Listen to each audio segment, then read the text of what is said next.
समर्थ, जय जय स्वामी समर्थ। तर आज आपण बनवलेला आहे स्वामींसाठी खास साफा पगडी बनवलेली आहे आपण।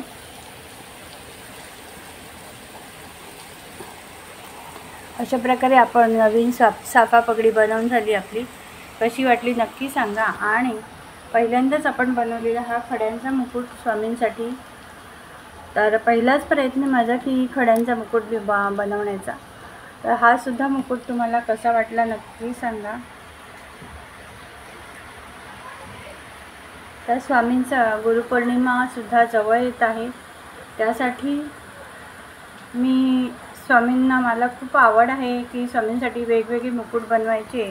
तर त्यासाठी हा सुंदरसा गुलाबी रंगामध्ये आपण मुकुट बनवलेला आहे।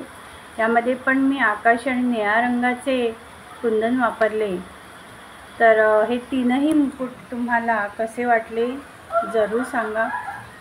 आपला हा छोटासा प्रयत्न की स्वामींसाठी आपण स्वतः बनवलेला आनंद काही वेगळा असतो आणि माझा खूप प्रयत्न असतो की स्वामींसाठी आपण काहीतरी नवनवीन बनवायचं।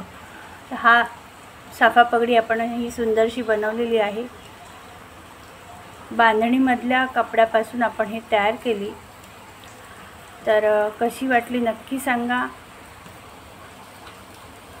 आणि तुमचे काही स्वामी अनुभव असतील तर ते नक्की शेअर करा। तर आपण गुरुपौर्णिमेपर्यंत सुंदर असे अनुभव शेअर करण्याचा प्रयत्न करूया।